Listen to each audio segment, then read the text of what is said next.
Acompáñame a ver la historia de un chico normal que acababa de recibir su carta de la universidad.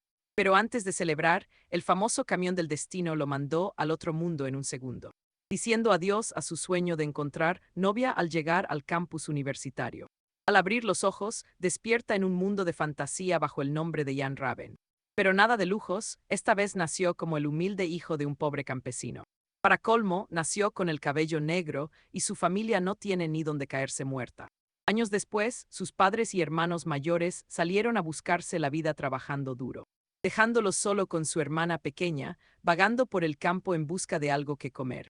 Aunque los demás niños lo evitan siempre por ese extraño color de pelo azabache. Ya no para de lamentarse por haber reencarnado en una situación tan lamentable y miserable. Mira, una ventana de estado aparece aquí. Y justo cuando empieza a ilusionarse pensando que por fin recibirá una buena noticia. El sistema le rompe el corazón confirmando que no es absolutamente nadie importante.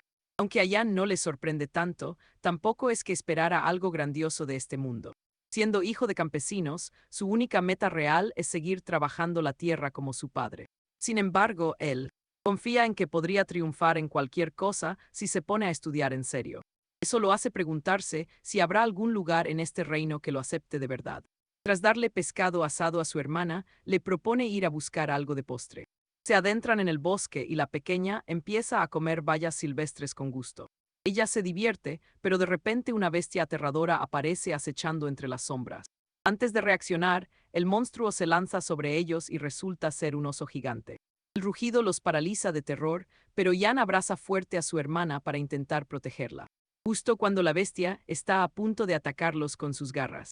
Un fuego mágico surge de la nada y acaba con el oso de un solo golpe. Jan mira asombrado mientras una misteriosa mujer con gafas aparece en el lugar, diciendo que tal vez se pasó un poco con la potencia. La dama los saluda y le pregunta si se encuentran en las tierras de Feldenberg. Él lo confirma y ella se presenta como Eridus, una poderosa maga errante. Jan se queda helado porque sabe perfectamente que los magos son seres temibles que dominan el campo de batalla con una fuerza destructiva y habilidades increíbles. Tú y yo nos preguntamos lo mismo, ¿qué hace alguien así en una aldea tan pobre? Entonces Eridus revela que está buscando a un niño de pelo negro que vive allí. Y resulta que tiene a uno justo delante de sus ojos en este momento.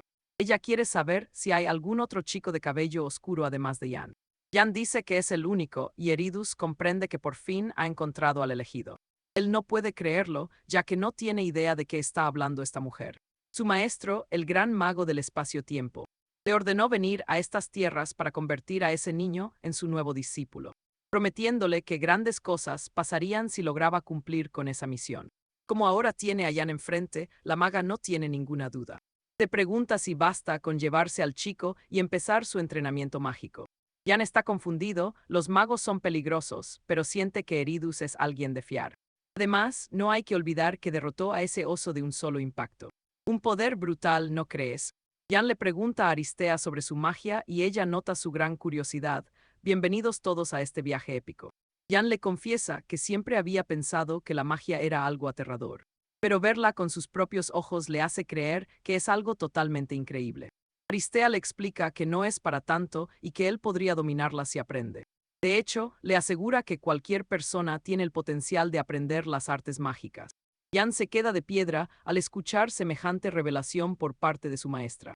Jan se ve obligado a preguntar si de verdad puede aprender, y ella confirma que con un buen maestro será un gran mago legendario. Al oír eso, los sueños de Jan pasan ante sus ojos como un rayo de esperanza. Y en ese instante, Aristea le propone convertirse oficialmente en su nuevo discípulo. No pierde ni un segundo en aceptar porque sabe que su vida va a cambiar radicalmente. Tras recibir el permiso de sus padres y del conde local, Aristea se lleva a Jan lejos.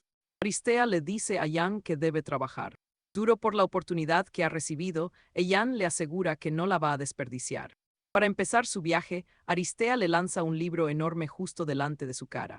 Son los fundamentos mágicos escritos en lengua ancestral y tiene que aprenderlos todos ahora mismo. Al empezar el libro, la interfaz del sistema muestra su progreso con esta lengua antigua. Jan estudia con constancia todo lo que los tomos sagrados le ofrecen. Cada vez que termina un capítulo, Aristea le entrega uno nuevo sin darle descanso. Tras mucho tiempo, Jan domina la lengua ancestral y el sistema le informa de su éxito. Ahora es capaz de utilizar el lenguaje mágico oficial de los grandes archimagos.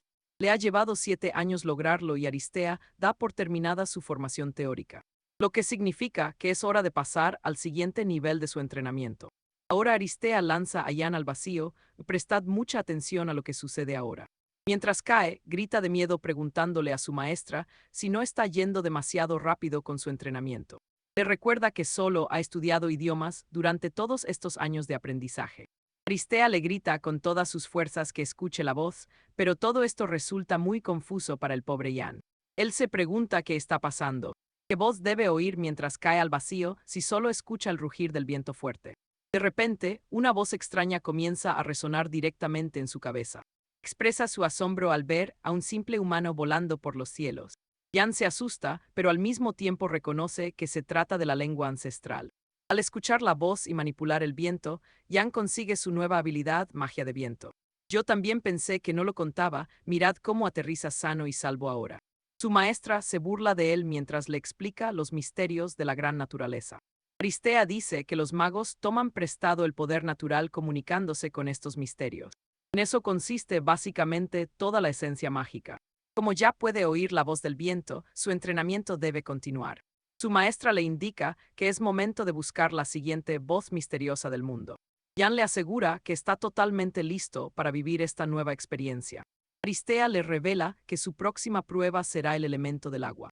Jan es arrojado al río y, tras casi ahogarse, logra dominar la magia de agua también.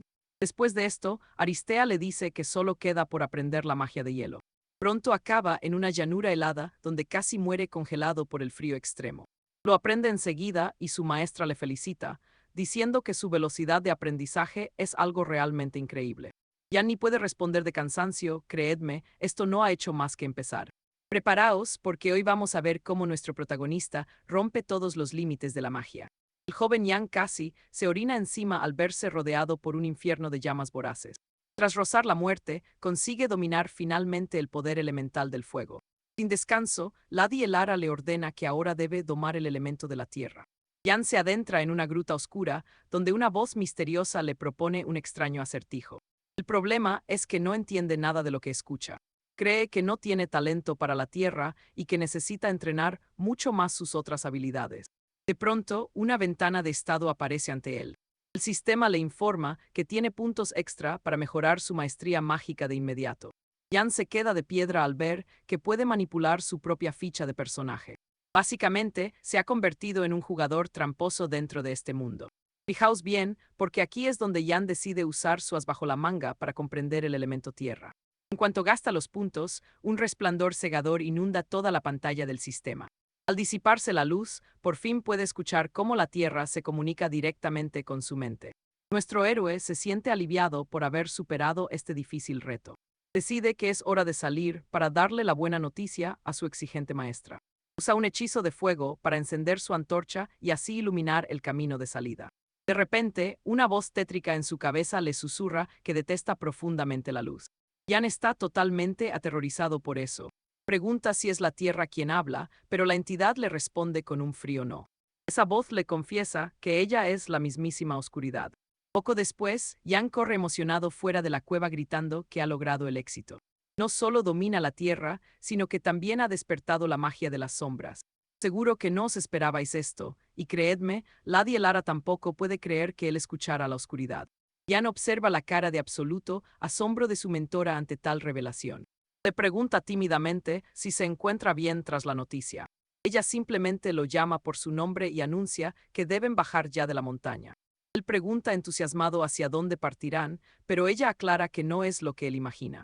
Lady Elara le confiesa que a partir de ahora sus caminos deben separarse. Ella señala hacia una dirección lejana. Debe viajar hasta Cronolía para asistir al gran cónclave de magos del espacio-tiempo. Si su destino es dominar esas artes, allí encontrará al maestro que le enseñará los secretos prohibidos. Jan se queda completamente sin palabras tras escucharla. No puede asimilar que deba aprender una magia tan legendaria de una forma tan repentina. En el fondo, Elara lo envía lejos porque sabe que él posee una afinidad innata por lo misterioso. Y si su instinto no falla, Jan podrá controlar el flujo del tiempo sin ningún tipo de problema. Antes de partir, ella le pide que se reúnan en el reino de Draenheim en 3 años. Jan camina hacia el pueblo más cercano, dando vueltas al asunto del cónclave de magos.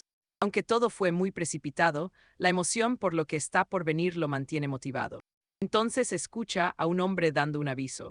Busca compañeros para viajar juntos hacia las tierras gélidas del norte. Como el cónclave es en esa dirección y él está libre, piensa que viajar con ellos es una excelente oportunidad. Más tarde vemos como Jan y sus compañeros acampan y creedme que lo mejor está por venir. Prestad atención, vamos a acompañar a Rodrigo, el gran maestro del gremio del azar. Rodrigo le pregunta a Diego si es su primera vez en el norte, y él asiente, explicando que surgió un negocio urgente. Rodrigo se queda pensativo. Se da cuenta de que Diego no sabe nada de los picos del fuego. Al parecer allí hay dracos y le pregunta si sabe luchar o al menos correr. Diego confiesa que no tiene confianza. No sabe qué responder mientras se pregunta por qué Rodrigo se pone tan afectuoso de la nada. Rodrigo se queda de piedra al oírlo. Le dice directamente a Diego que es un tipo bastante inútil. Le pregunta por su oficio y Diego responde, algo nervioso, que es un mago. Rodrigo se levanta de un salto, totalmente impactado, preguntándole si lo dice en serio. Como Rodrigo grita tanto por la sorpresa, todos los demás terminan enterándose del asunto. Incluso los mercenarios escoltas también se quedan boquiabiertos. Ahora fijaos bien en esto, porque el ambiente se pone muy tenso de repente. Rodrigo le quita importancia, pero empieza a ofrecerle todo tipo de cosas a Diego. Los mercenarios, por otro lado, empiezan a burlarse de Diego por decir que es mago. No se lo tragan porque lo ven muy canijo y no paran de mofarse. Dicen que si él es mago, entonces cualquiera en este reino puede serlo. Diego no entiende nada cuando aparece una mujer. Lleva una capucha azul y se acerca a él con paso firme. Le dice que, si de verdad es mago, debería poner a esos mercenarios en su sitio ahora. Diego no entiende a qué se refiere, así que ella se lo explica. A estos soldados les gusta pisotear a los demás, sin importarles si eres mago o no. Tiene que demostrar su poder para que vean que no es alguien blando y no le ignoren. Solo así le temerán y le protegerán de verdad cuando las cosas se pongan feas. Diego comprende que la mujer tiene razón. El problema es que no tiene ni idea de cómo hacerlo. Nunca se ha enfadado en su vida, así que está totalmente confundido. En ese momento, ve a un mercenario escupiendo en su plato y restregándolo con una hoja. Mirad eso, Diego explota y el suelo empieza a temblar como un terremoto. El tipo se asusta cuando Diego se le acerca y le reclama por su plato. Empapado en sudor, el soldado empieza a pedir perdón mientras inclina la cabeza ante Diego. Le jura que solo estaba intentando dejar el plato bien limpio. Diego le grita que para eso debería haber usado un poco de agua. El hombre replica nervioso que el agua está sucia y Diego se queda atónito. El soldado le explica que el agua corriente trae de todo: cal, barro y parásitos, así que no piensa lavar nada con eso. Según él, la saliva es mucho más higiénica que el agua del río. Al escuchar semejante tontería, Diego está a punto de perder la cabeza por completo. Diego no puede creerse los horribles estándares de higiene de esta época. Diego casi pierde el control mientras usa su poder para avivar las llamas. Finalmente, les ordena a los mercenarios que vayan a por agua inmediatamente. Los hombres salen corriendo hacia el arroyo porque ven que Diego está furioso. Más tarde esa noche, vemos a los soldados buscando por todo el bosque. Y así termina esto, pero os aseguro que pronto veremos qué oculta Catalina. Ojo, vemos a Lady Catalina siendo secuestrada por unos despiadados bandidos. Y antes de que puedan reaccionar, una lluvia de flechas los sorprende. Los mercenarios desenvainan sus aceros, listos para la carnicería, y en segundos estalla una batalla campal sangrienta. El jefe bandido, que cargaba con Catalina, recibe un mordisco feroz que lo obliga a soltarla al suelo. Catalina se levanta de un salto y huye despavorida del caos. Mientras tanto, ambos bandos se despedazan mutuamente. El líder ordena a su calaña perseguirla de inmediato porque su valioso botín se les escapa. Entretanto, Sir Íñigo duerme plácidamente en su tienda hasta que la oscuridad lo alerta de un peligro inminente. Rodrigo entra corriendo a la tienda avisando de que todo se ha ido al traste. Por desgracia, los bandidos han masacrado a los mercenarios. Los ejecutan sin pizca de piedad. Catalina se oculta tras un roble, temblando de pánico al saber que si no ocurre un milagro, será capturada pronto. De repente, un bandido la localiza y le pone la punta de su espada en el cuello. Le ruge que se levante si no quiere perder los brazos allí mismo. Catalina entra en shock absoluto porque parece que ya no tiene escapatoria alguna. Pero fíjense bien, porque justo cuando van a herirla, el tipo sale volando por los aires. Catalina mira a su salvador y resulta ser nada menos que el valiente Sir Íñigo. Íñigo le ordena seguirle con firmeza y el resto de viajeros se unen a la huida. En ese instante, Íñigo invoca las tinieblas para cegar por completo a los bandidos. Los maleantes entran en pánico encendiendo antorchas, aunque la luz apenas les sirve de algo. Mientras, Íñigo se mueve como pez en el agua gracias a sus artes de sombra. Los guía en mitad de la noche hasta que una antorcha enemiga los delata. Iban a ensartar a Rodrigo, pero Íñigo obliga al fuego de la antorcha a devorar al agresor. Las llamas cobran vida propia quemándolo vivo sin remordimiento alguno. El resto de forajidos quedan paralizados por un terror indescriptible. Íñigo cree que esto los ahuyentará, pero lo que ocurre es justo todo lo contrario. Al ver que se enfrentan a un mago, el jefe ordena a toda su jauría de hombres ir a por él. ¡Pum! Un dragón menor surge de la nada y devora a un bandido de un bocado. Todos quedan petrificados. El impacto es total e incluso Íñigo palidece ante la presencia tan aterradora de semejante bestia legendaria. El Drac se encara con el capitán bandido y sin pensárselo ni un segundo. El cobarde huye. Íñigo y su grupo tiemblan de miedo al ver aparecer un dragón de forma tan repentina. De lo que pensáis es el fin de nuestro héroe, pues Íñigo cree que han llegado al abismo. De pronto, el sistema le notifica que ha presenciado un misterio ancestral y desbloquea una nueva habilidad. Artes de invocación. Este poder le permite hablar y llamar a criaturas místicas de otros planos existenciales. Íñigo está totalmente confuso porque no tiene ni idea de cómo usar este regalo. Se niega a creer que el dragón frente a él sea igual que los pequeños espíritus del pasado. Ante la desesperación, decide intentar comunicarse con el enorme dragón menor. Intenta llamarlo por su nombre, pero la bestia ignora sus palabras por completo. Es más, el Drac lanza un rugido espeluznante que hace temblar a todos los que se esconden. Pero Íñigo resiste. Se mantiene firme, confiando en que los misterios nunca lo han traicionado antes. Confiad en mí, este encuentro cambiará su destino mientras le jura al dragón que es su amigo. Fijaos bien, porque Jan intenta razonar con el dragón, pero la bestia pasa de sus gestos. Los demás viajeros confían a muerte en Jan, pero en el fondo. Él está aterrado porque no entiende ni una palabra de lo que ruge la bestia. Entonces decide gastar sus puntos acumulados para subir de nivel su habilidad rápidamente. Se da cuenta de que debe invertir todos sus puntos en las artes de invocación. En cuanto lo hace, el sistema le informa que su nivel de invocación ha subido. De pronto escucha la voz del dragón y le responde al momento sin dudar. La bestia le ordena que hable de una vez y deje de perder el tiempo. Con el dragón bramando, Jan le explica calmadamente que no tiene interés alguno en combatir. El dragón suelta una carcajada. Le dice que es imposible que un simple mortal como él intente siquiera luchar contra una deidad. Jan lo confirma, admitiendo que perderían de sobra si se atrevieran a luchar. Entonces el dragón le pregunta si lo que busca es que le perdone la vida. Se burla de Jan y su grupo, diciendo que matarlos sería pan comido para él. Al oírlo, Jan suspira aliviado, ya que eso implica que por fin están a salvo. Pero de repente, le suelta que hay un gran problema, ahora mismo está de muy mal humor.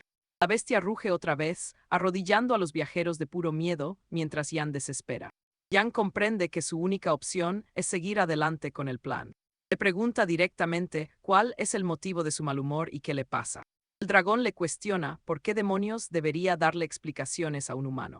Jan responde que solo quiere comprobar si puede serle de alguna ayuda útil. Pero el bicho le grita furioso, llamándolo insolente y demasiado arrogante. Le asegura que no hay nada que un simple mortal pueda hacer por él. Así que Jan deja de hablar y decide demostrarle su verdadero potencial mágico. Se rodea de un aura de viento brutal que deja al dragón boquiabierto.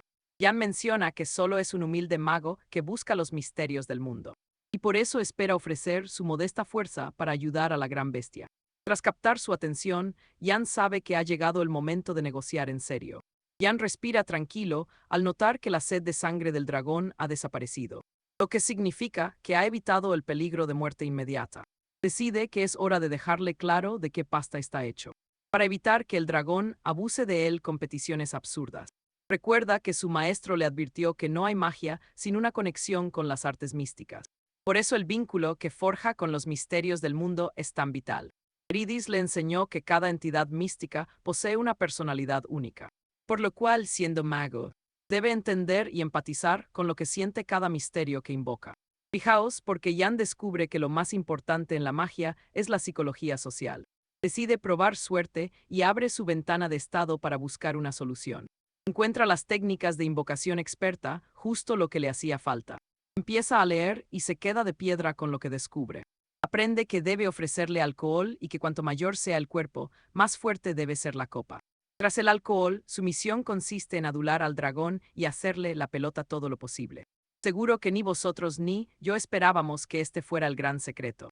Acompáñenme, porque esto es lo opuesto a su verdadera personalidad. Decide ganarse el corazón del Draco primero, esperando que así surja una oportunidad para avanzar. Jan le dice a la bestia que tiene un regalo y le pregunta si puede entregárselo. El Draco le ordena que traiga ese supuesto regalo para poder verlo. Jan llama a Rodrigo. Le ordena ir al carruaje de inmediato por el licor más fuerte que tengan. Cuando le traen la bebida, el Draco no parece impresionado y piensa que es una miseria. Pero Jan le explica que entre los humanos, cuanto menor es la cantidad, más caro resulta todo. Jan sirve el licor en una copa e invita al Draco a beber. La bestia se irrita y le grita a Jan, preguntando si trama algo siniestro contra ella. Jan le asegura que no es así y se ofrece a beber un poco para demostrar que el licor es seguro.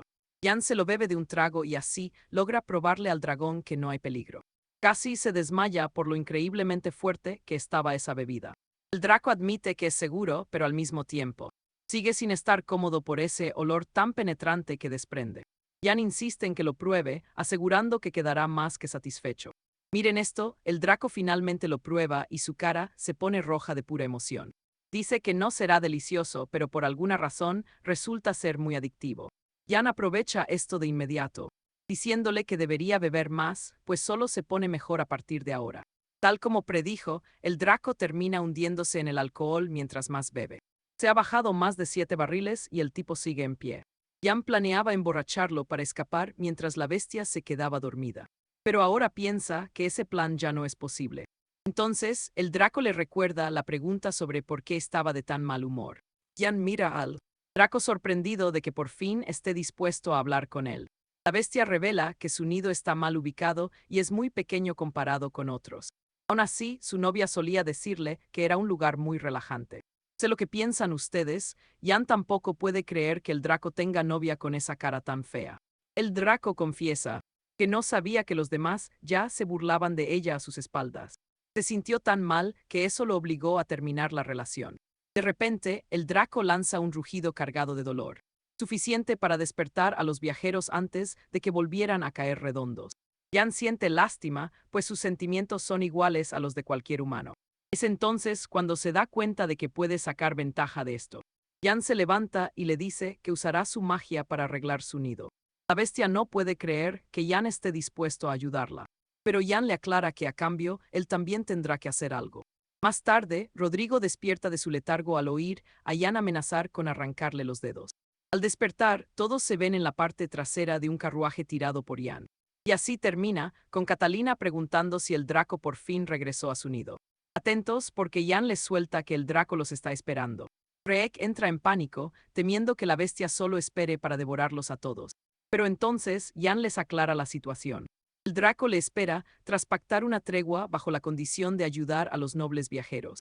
Katy alucina con la noticia, pues no tiene ni idea de qué trato habla.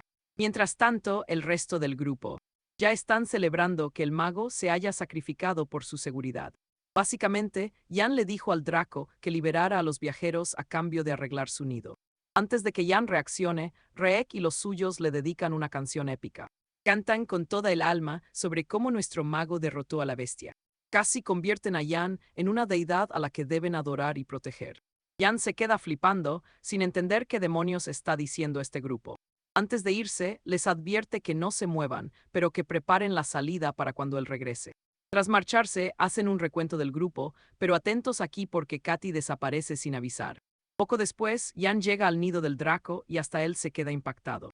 La bestia nota perfectamente la sorpresa en su cara y le ruge furioso, advirtiéndole que ya no hay vuelta atrás en esto. Pero Jan le deja claro que no tiene intención de romper su palabra. Jan dice que simplemente está echando un vistazo al lugar.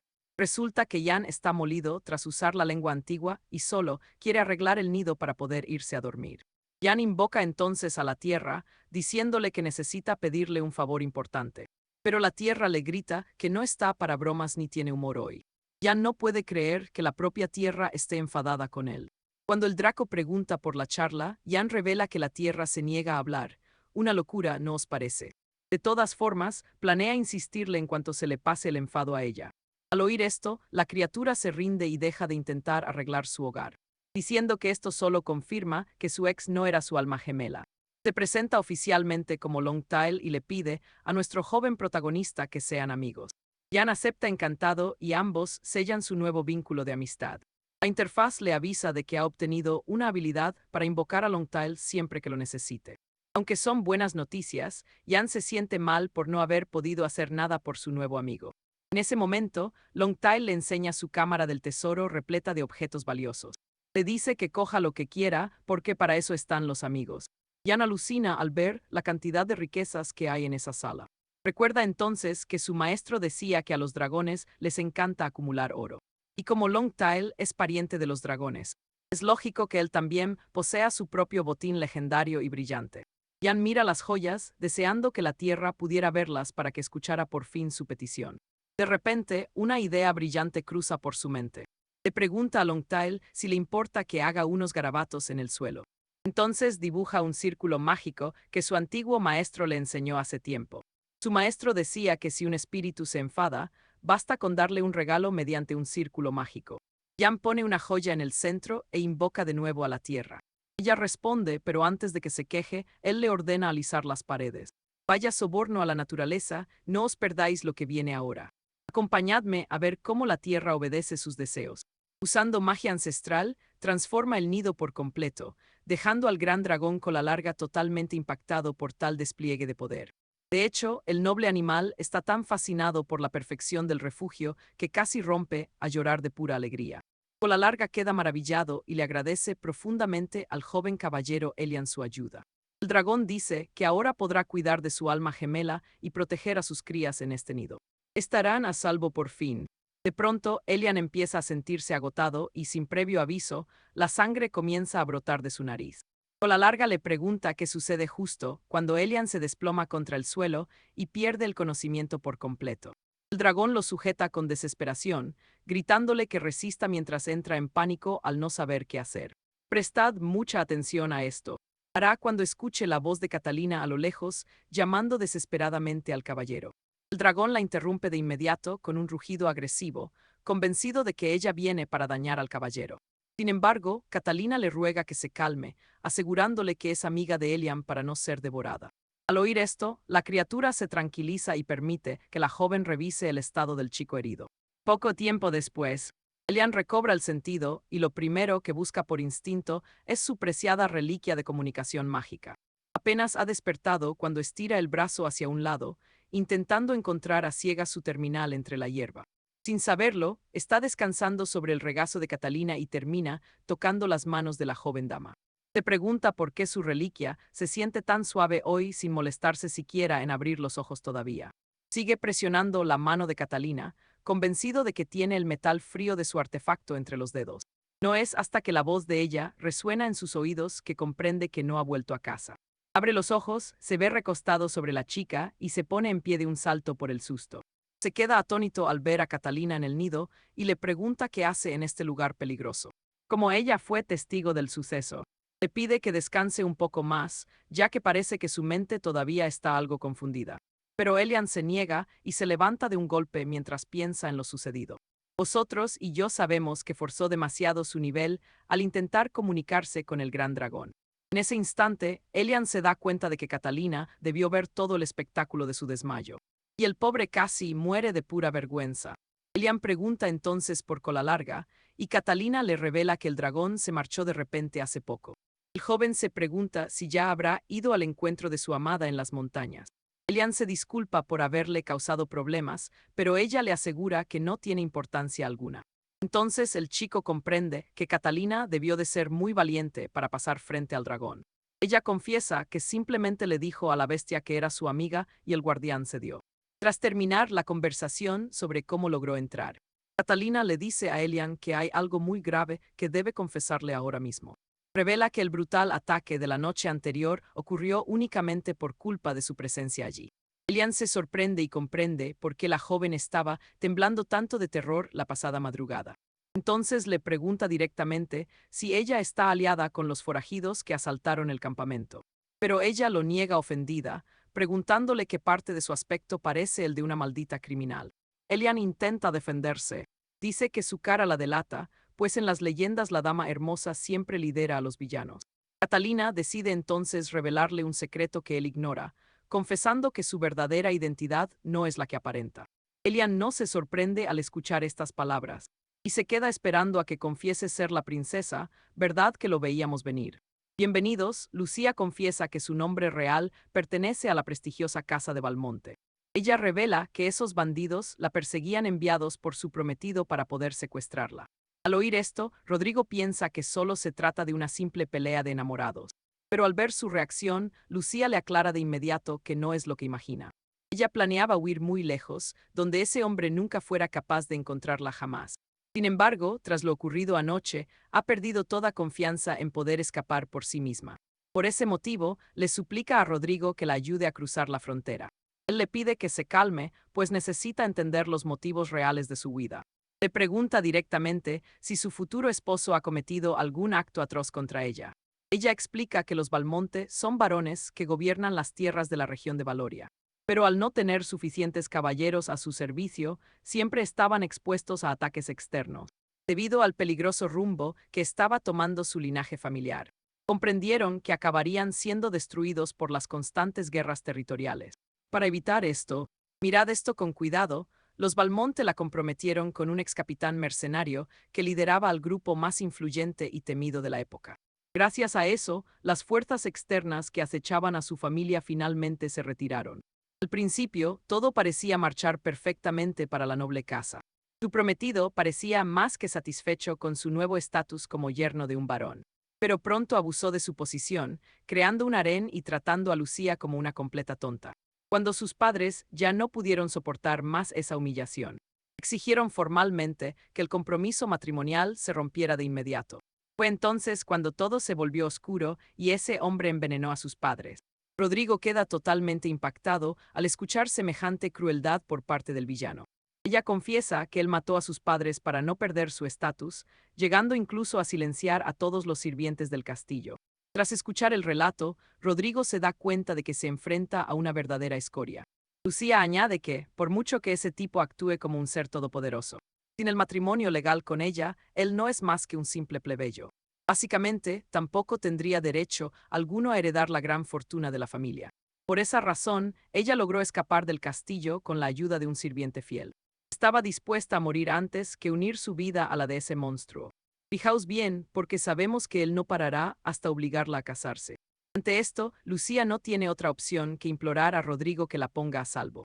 Rodrigo entiende que la situación es extremadamente grave y peligrosa para que ella la afronte sola. Con todo lo que está sucediendo, él comprende que se ha metido en un asunto realmente complicado. Rodrigo no termina de entender la retorcida mentalidad de los poderosos en estos tiempos medievales. Con lágrimas en los ojos, Lucía le jura su palabra bajo el honor de los Valmonte.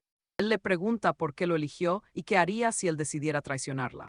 Lucía responde que ese canalla es tacaño y solo le daría unas cuantas monedas de plata. Ella, en cambio, está dispuesta a entregarle absolutamente todo lo que él desee. Intrigado por la oferta, Rodrigo le pregunta a qué se refiere exactamente con todo.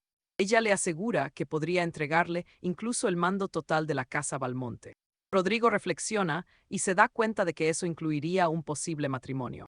Lucía se lo ofrece todo, una oferta increíble para alguien como él. Al final, para el hijo de un campesino, casarse con una noble es algo inolvidable, ¿verdad?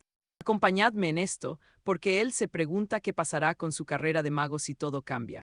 Al mismo tiempo, sabe que vivir entre la nobleza y la política no es un mal plan. Pero habiendo nacido en un mundo de fantasía, cree que lo mejor sería dedicarse por completo a dominar las artes mágicas. Entiende que ayudando a Lucía podrá ganar experiencia real como hechicero. Además, así conseguiría oro para sus viajes, pero por ahora, solo tiene que ahuyentar a los perseguidores y dejar el resto al destino. Entonces Adrián decide hablar. Le dice a Lucía que sería mejor pedir ayuda a alguien con espada, ya que los magos no son guerreros. Lucía va a seguir insistiendo, pero Adrián la corta diciendo que si piensa pagar la ayudará. Él puede ayudarla a escapar. Sin embargo, le aclara que lo que pase después será solo responsabilidad suya. Prestad atención aquí, porque al oír esto, ella rompe a llorar y Adrián entra en pánico total. Intenta consolarla, asustado por haber dicho algo horrible cuando solo quería ayudarla. Por suerte, Lucía se aclara y le da las gracias por todo. Ella apoya su cabeza en su hombro, dejando caer algunas lágrimas.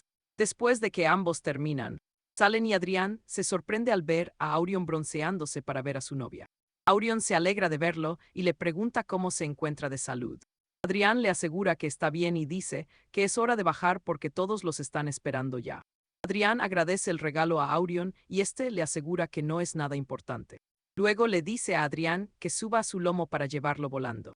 Adrián monta al dragón agradeciendo toda la asistencia recibida. De pronto, Aurion le grita a Lucía que suba también por ser la novia de Adrián.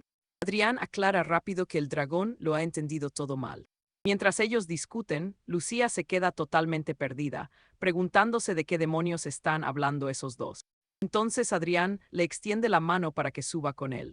Con los dos listos, Aurion despega con alegría, volando directo hacia donde están los otros viajeros. Mirad lo que sucede ahora, mientras los otros viajeros intentan convencer a Rodrigo de huir de allí.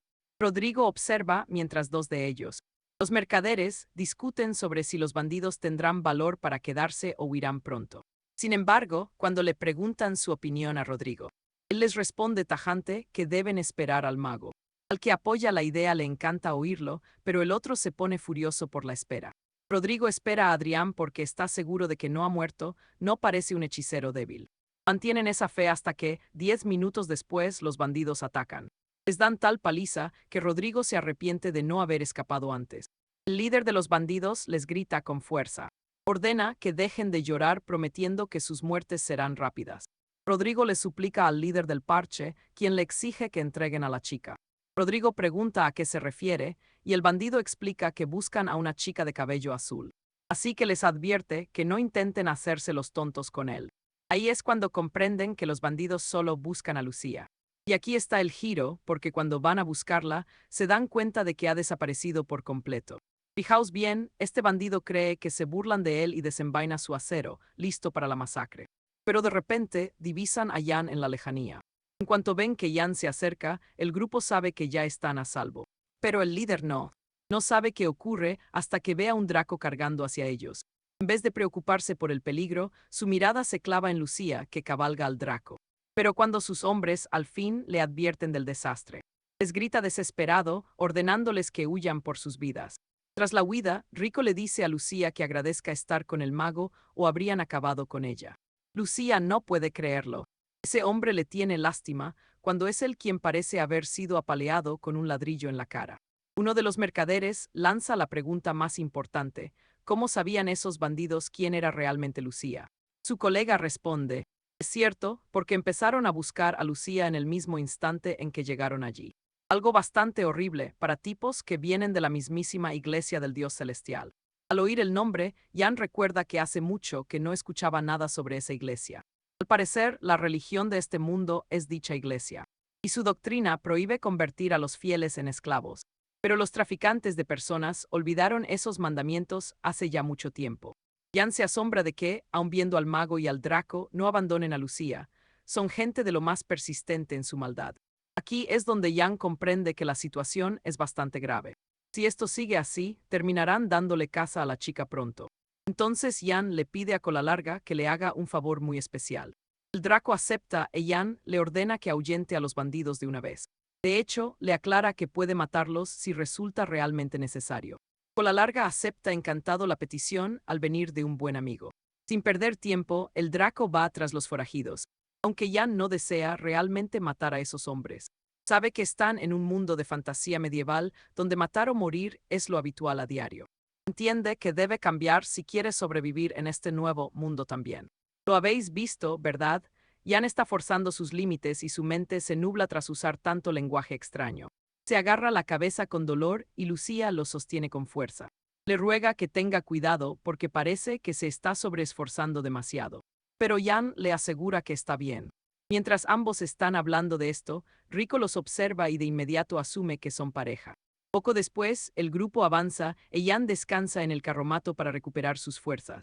Sorprendentemente, ahora recibe notificaciones de muerte por cada humano que abate Cola Larga. Jan se asombra de lo conveniente que es todo esto, pero le apena no poder llamar al Draco en este momento preciso.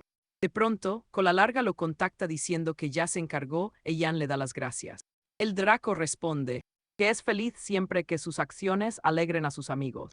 Cola Larga le pregunta si ya se marcha y Jan dice que sí. Jan comenta que es una pena, pero deben decirse adiós ahora. Cola Larga no puede dejar las montañas y así nos despedimos de este aliado. Menudo viaje nos espera.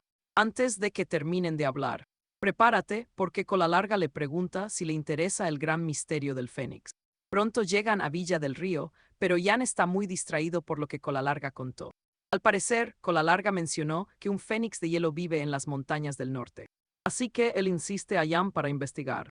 Lo que Jan sabe es que el fénix es un ave eterna que jamás desaparece. Básicamente, no es solo el pájaro de fuego que conocía en su vida anterior.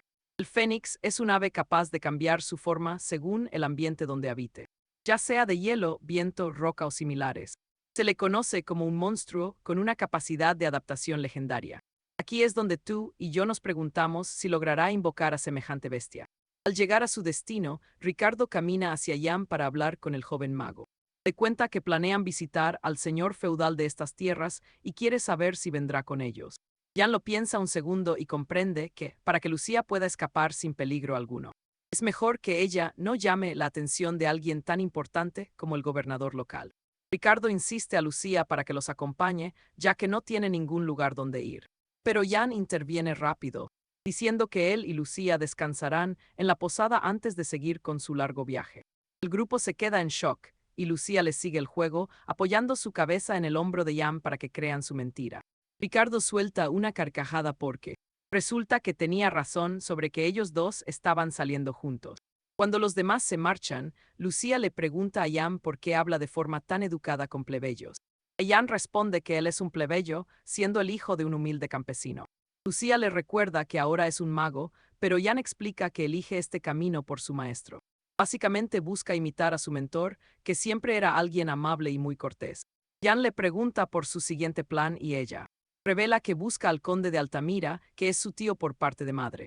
Lucía está segura de que su tío la ayudará en cuanto le explique su situación. Jan señala que entonces debe ser que su madre y el conde eran cercanos, y Lucía asiente diciendo algo parecido. Fíjate bien, porque sus dudas le dicen a Jan que el tío no es buena opción. Luego le pregunta a Lucía si hay alguien más, aparte de su tío, en quien confíe. Y Lucía le grita enfurecida, preguntándole si en serio se atreve a dudar de su propio tío. Ella afirma que su tío es la persona más digna de confianza del mundo. Jan se sorprende por su defensa apasionada y concluye que ese hombre debe ser alguien verdaderamente bueno. Lucía dice que su tío es mucho mejor que un extraño, porque cualquier otro hombre probablemente intentaría casarse con ella por interés. Entonces Lucía admite que no le importaría si alguien como el propio Jan le propusiera matrimonio ahora. Sin embargo, Jan le deja claro que su contrato terminará en cuanto logren encontrar al conde de Altamira. Lucía lo regaña, llamándolo cruel, sabiendo que una noble le está ofreciendo su mano ahora mismo. Jan responde con frialdad que hay muchísimas otras mujeres en este mundo, además de ella. Esto hiere sus sentimientos, y se marcha furiosa mientras le grita que es la peor persona que conoce.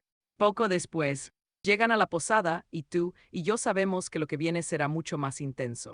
Atentos, porque hoy vamos a ver a nuestro protagonista gastar oro como un auténtico noble solo para usar el baño, con una gran sonrisa en su rostro. Ella le asegura que es más que suficiente y promete prepararle una habitación de inmediato. La encargada le pregunta entonces a Jan si Lucía también va a bañarse. Y Lucía grita totalmente avergonzada diciendo que ni hablar. Jan le pregunta si lo rechaza porque piensa que el agua se va a ensuciar. Y Lucía responde que eso es solo una pequeña parte del problema. Lucía le pregunta si de verdad tiene que decirlo en voz alta y Jan solo la mira. Está confundido porque no tiene ni idea de qué está hablando ella. Por fin Jan logra comprender dónde está el verdadero problema. Él descubre que el baño es al aire libre y rápido le dice a Lucía que no tiene que venir con él. Mirad con atención, que aquí es donde todo se complica. Unos hombres sospechosos están en la sala y no dejan de mirar fijamente a Lucía. Él le ordena rápidamente que se ponga su capa para cubrirse.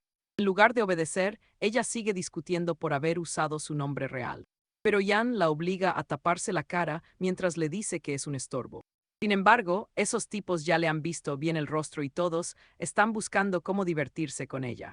Los hombres ya están murmurando entre ellos sobre lo hermosa que es Lucía. Incluso llegan a comparar su belleza con la de un ángel. Creen que es vulnerable porque solo la acompaña un chico de aspecto debilucho. Planean secuestrarla para divertirse un rato con ella. Como parece que no se quedarán mucho tiempo, el grupo decide que tienen que secuestrarla ese mismo día. Mientras tanto, Ricardo está reunido con el señor de la ciudad, el barón de Kultz, para tratar algunos negocios. Kultz le ruega que no cause problemas y Ricardo le asegura que no lo hará. Entonces recuerda que si se gana el favor del barón, podría alojarse en el castillo. Se da cuenta de que contarle al señor sobre Jan es la forma perfecta de lograrlo. Ricardo se dirige entonces a Kultz, diciéndole que tiene algo importante que contarle y el barón le pregunta qué es. Ustedes y yo sabemos que en estas historias nadie guarda un secreto solo por puro respeto.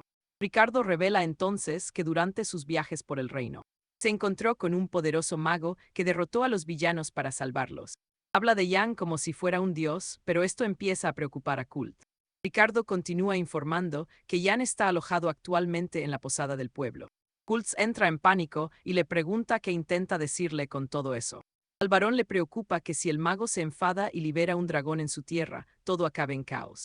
De hecho, teme que toda la región sea borrada del mapa por completo. Para colmo, ya hay un grupo de auténticos maníacos residiendo en la ciudad. Se trata de los temidos caballeros de la Orden de Santiago. Estos caballeros son guerreros que han tomado las armas para servir a Dios. Básicamente son monjes expertos en el arte del combate. En lugar de guerras, cazan demonios y monstruos, proclamándose protectores de la humanidad.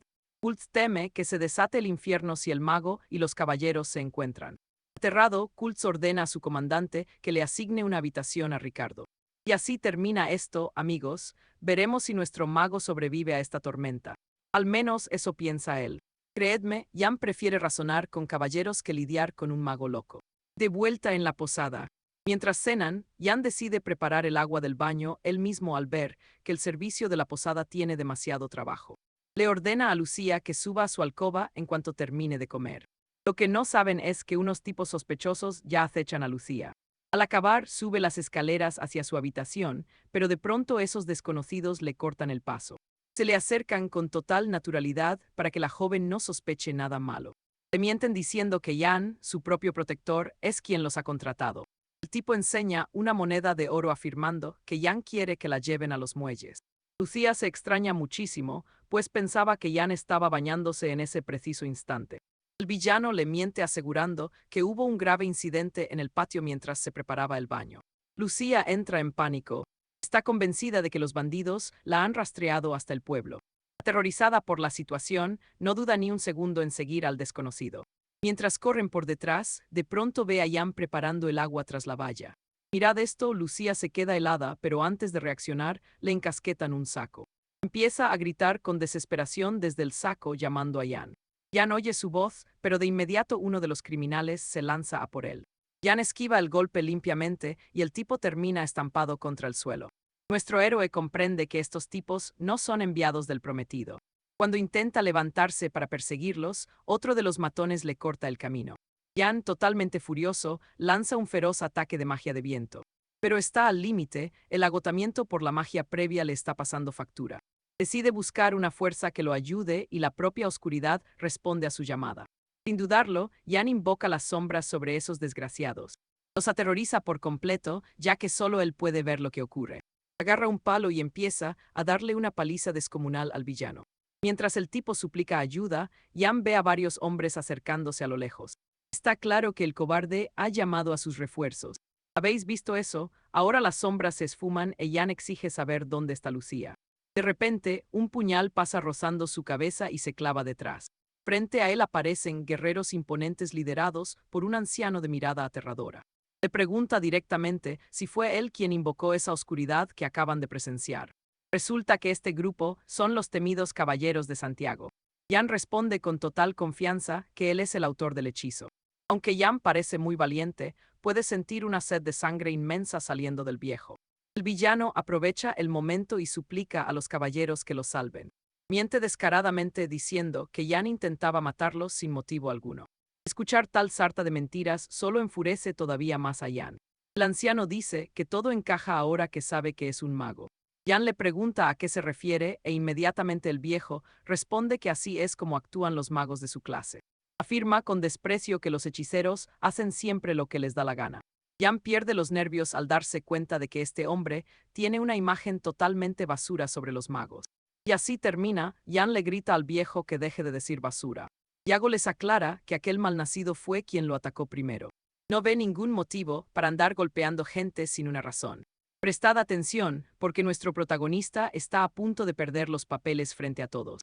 Teme estar en peligro si el veterano decide desenvainar su espada ahora. Sorprendentemente, el anciano caballero le dice a Yago que parece un mago experto por su vocabulario.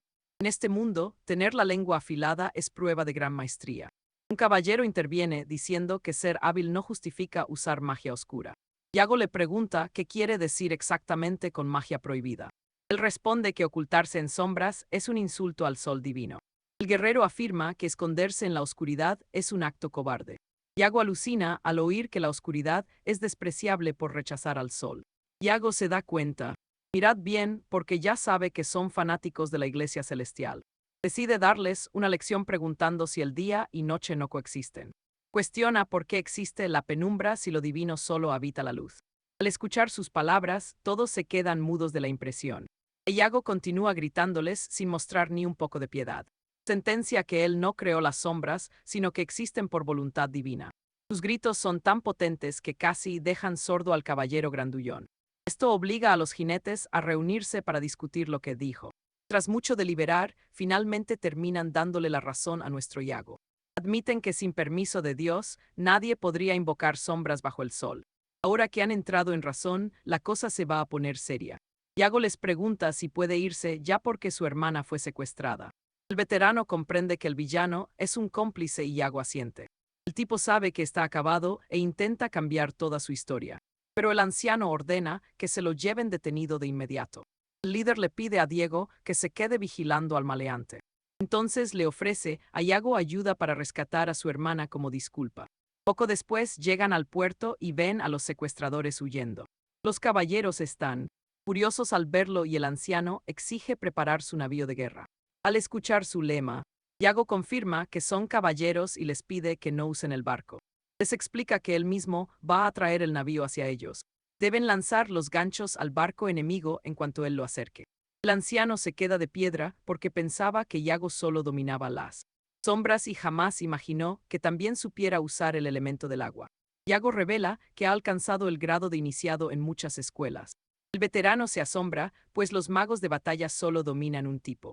Además, no se esperaba que pudiera lanzar hechizos siendo solo un principiante en esa rama mágica. Yago entra en acción y ordena al gran río que obedezca su voluntad. Creedme, porque este brutal tifón es solo el principio de su leyenda. Alucinad con esto, porque estamos ante una exhibición de magia que os va a dejar sin palabras, antes de que los secuestradores puedan siquiera reaccionar. La corriente del agua cambia de dirección y los arrastra de vuelta hacia los muelles a toda velocidad. Los secuestradores son capturados y la pequeña Lucía por fin está a salvo de ese peligro.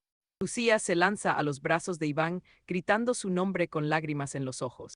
Iván no sabe muy bien cómo reaccionar hasta que el anciano Ruda le echa una buena bronca, recordándole que su hermana, pequeña, está llorando desconsolada ahora mismo entre sus propios brazos. Entonces Iván acaricia a Lucía, diciéndole que comprende lo mal que lo habrá pasado la pobre.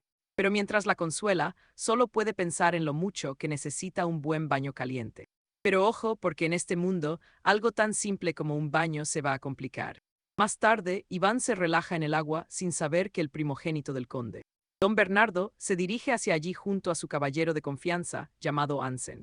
Resulta que el humo del baño ha llamado su atención y viene directo a investigar qué ocurre. Iván acaba rodeado por los caballeros de Santiago cuando Bernardo llega preguntando qué demonios está haciendo en ese patio. Iván le responde con toda la calma del mundo que obviamente se está dando un baño. Bernardo casi pierde los estribos, pues hasta la alta nobleza solo se baña en ocasiones muy especiales. Exige respeto y un informe detallado por ser el heredero legítimo de estas tierras y ciudad. Mientras Bernardo grita, el viejo Ruda aparece para intentar calmar la tensión del momento. Pero Bernardo lo manda a paseo, porque la pregunta iba dirigida exclusivamente para el joven Iván. Ruda entonces le advierte que tenga cuidado, porque Iván es en realidad un poderoso mago. En lugar de retroceder, Bernardo hace algo inaudito y le ordena salir del agua para que le salude formalmente en persona. Iván no se sorprende, conoce bien la cultura noble de poner a prueba a los magos. Es una táctica donde un noble provoca a un mago solo para confirmar su verdadero poder. Si el mago responde con demasiada calma, lo consideran alguien mediocre y sin ningún talento. Pero si pierde los papeles, es señal de que es un guerrero realmente poderoso. En cuanto Iván se da cuenta de que Bernardo solo está intentando provocarle para probarle, decide seguirle el juego y se niega rotundamente a salir de su bañera improvisada ante todos. Bernardo estalla de rabia y le grita si de verdad se atreve a desobedecer sus órdenes directas. Iván le pregunta con frialdad por qué debería siquiera responderle a él. Bernardo ordena entonces a Ansem que saque a Iván del agua por la fuerza bruta. Aquí es donde Iván decide ir a por todas, y creedme, el resultado es increíble. Se pone de pie y libera una presión mágica tan aterradora que paraliza a todos los caballeros. Bernardo suplica de inmediato que pare, porque ya ha visto suficiente de su inmenso y aterrador poder. Iván sonríe pensando que con esto habrá logrado que el noble se rinda y retroceda finalmente. Sin embargo, Bernardo se desploma en el suelo y empieza a llorar desconsolado. Iván se queda atónito pensando si no se habrá pasado demasiado de la raya. Empieza a temer que el señor de estas tierras decida ejecutarlo por tal humillación a su hijo. Al día siguiente Iván es citado al castillo, pero en lugar de ser castigado o ejecutado, el conde Carlos le pide perdón por todos los problemas que su hijo causó. El conde pregunta por Lucía, e Iván le explica que se encuentra descansando en la posada. No quería exponer a su hermana sin necesidad, así que la dejó en la posada bajo la vigilancia de Ruda. Finalmente el conde pregunta por su maestra, e Iván revela que se trata de la gran Aridis. El conde parece conocerla y pregunta si va al sur. Tú y yo seguiremos atentos. Preparaos, porque hoy acompañamos a Jan a la mismísima Academia de Magia del Reino. Baltasar se queda de piedra al escucharlo. No se dirigió hacia Palgaro ni hacia el ducado de Rosante. Jan le pide explicaciones sobre esto y él le responde que el ambiente ha estado muy tenso últimamente. El ducado de Palgaro acecha a Rosante, lo que significa que la guerra podría estallar pronto. Baltasar le pregunta si va al sur, pero Jan busca misterios en las tierras del este. Viendo que es así, el hombre decide entregarle un obsequio especial a Jan. Jan se sorprende y se pregunta qué clase de regalo será el que le ofrece. Traen un cofre enorme y Jan le pregunta a Baltasar qué ha escondido dentro. Él le indica que lo abra y Jan procede a inspeccionar el contenido de la caja. Y ahora, prestad atención, porque el regalo que Jan encuentra en el cofre es una absoluta pasada. Baltasar menciona que es un bastón usado por un antiguo mago del viento llamado Caminante del Viento. Jan queda impresionado por el nombre y agarra el bastón para comprobar su peso. El bastón con el orbe rojo en el centro luce increíble en manos de Jan y Baltasar lo confirma encantado. Jan sonríe porque se siente como si acabara de recibir su primer equipo inicial de mago. Baltasar le dice que es su forma de agradecerle que perdonara la gran grosería de su propio hijo. Le pregunta si le gusta y Jan le asegura que sí, dándole las gracias por el bastón. Al volver a la posada, Lucía le recibe con otra supuesta emergencia que requiere su atención. Ruda lleva a Jan ante una jaula de pájaros donde tienen encerrado a un cuervo. Explica que un cazador lo atrapó esa mañana para comérselo, pero Lucía logró detener al hombre. Lucía dice que lo salvó porque el apellido de nuestro protagonista es Raven. Y como los cuervos y los Raven son parientes, pensó que sería algo genial. Ella está convencida de que a Jan le va a encantar el detalle. Pero Jan le rompe el corazón, diciéndole al cazador que se lo coma y pidiendo disculpas por el lío de Lucía. Jan le mete una buena bronca a Lucía. Le recuerda que él es el mago y ni siquiera entiende de qué está hablando ella. El cazador corre hacia la jaula muy agradecido, listo para poner al ave en la parrilla. Pero no pestañeéis, que aquí es donde la cosa se pone sobrenatural y Jan oye al cuervo, suplicándole desesperado que por favor lo salve. Jan regresa de golpe al cuarto y le pide al cazador que se calme un poco. Jan interroga al cuervo para saber qué es, pero el pájaro solo implora que le rescate. Sin embargo, Jan le grita exigiendo que responda a su pregunta de una vez. Pero Jan nota que el cuervo ni siquiera comprende la lengua de Moronius, lo que significa que existe la posibilidad de que no posea ningún arcano. El cuervo no deja de suplicar clemencia y Jan se ve obligado a mandarlo callar, prometiéndole que va a ayudarlo de una vez. El animal sigue chillando por auxilio hasta que Jan le pega un grito ensordecedor. El cuervo se calla al instante e Jan comprende que quizás no entienda el lenguaje humano, pero desde luego sabe leer muy bien la situación en la que se encuentra. El cazador se queda flipando al darse cuenta de lo que pasa. Jan se comunica con el ave y revela que el pobre animal quiere ser salvado. Jan le pide al cazador que le deje al cuervo con él por el momento. Esto hace muy feliz a Lucía porque su deseo al fin se cumplió. Ruda la felicita diciendo que ella también tiene la capacidad de ver los misterios. Parece que Lucía tiene madera de maga, ¿verdad? No os perdáis lo que pasa en el siguiente capítulo. Acompañadme en esta historia donde Mateo decide vendarle el ala rota a un cuervo herido. Lucía le pregunta qué piensa hacer con el pájaro. Ella quiere saber si se lo entregará a esos cazadores, pero Mateo sabe que eso es una sentencia de muerte porque se lo comerían. De repente, el cuervo trepa por su brazo y empieza a hablarle a Mateo. Le ruega que no lo abandone porque la gente de por aquí da mucho miedo. Al ver lo angustiado que está, Mateo deja que se pose en su hombro. Lucía le pregunta si se está comunicando con el animal y él asiente, aunque prefiere creer que esto es solo algo temporal hasta que el ave se recupere. Lucía se alegra y dice que tienen que ponerle un nombre al cuervo. De inmediato propone que lo llamen Obsidiana porque tiene unos ojos negros preciosos. Sin embargo, Mateo cree que es demasiado largo y propone que lo llamen simplemente Oberón. El cuervo parece encantado con el nombre mientras extiende sus alas en el hombro de Mateo, dejándolo muy sorprendido. En ese momento, Lucía comparte lo que ha estado pensando. Sugiere que viajen con Rodrigo y el resto de los caballeros. Lucía cree que es mucho mejor que seguir el camino solos y Mateo se da cuenta de que es una gran idea, ya que así los bandidos no se atreverán a atacarlos. Aunque claro, será un problema si resulta que no se dirigen hacia el mismo lugar que ellos. Mateo está dándole vueltas cuando Rodrigo entra en la habitación preguntándole directamente en qué está pensando. Rodrigo le hace saber que, a pesar de ser un mago, viajar a solas con una mujer es bastante peligroso. Rodrigo le propone un trato y revela que actualmente se encuentran de camino para capturar a un monstruo en las tierras del Barón Cantabria. Prestad atención aquí, porque Mateo pregunta por la bestia y resulta ser una temible mantícora. Una mantícora es una criatura famosa por su crueldad y por disfrutar matando.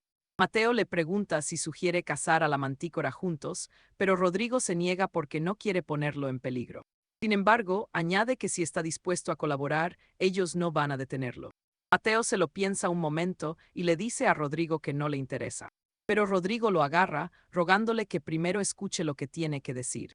Rodrigo explica que lo que necesitan de él no es cazar, y revela que son una orden de caballeros formada por un grupo monástico de la Iglesia del Dios Celestial. Cuando planearon ir a capturar a la mantícora, los sacerdotes del territorio del conde exigieron por la fuerza la ayuda de un mago. Rodrigo se da cuenta de que, seguro que ya lo veis venir, quieren que Mateo calme las aguas con el otro hechicero. Básicamente, la palabra de un mago tiene más peso que la de un caballero. Mateo lo medita y comprende que no es un mal trato si solo tiene que calmar a un mago que está de morros. A cambio, conseguirán una buena escolta armada. Mateo acaba aceptando el trato y en un abrir y cerrar de ojos el grupo se pone en marcha. Viajar con la Orden de Caballeros resultaba muy cómodo para Mateo porque todos sus miembros eran gente realmente excelente. No tenían nada de estrés, pero sí había algo de lo que quejarse.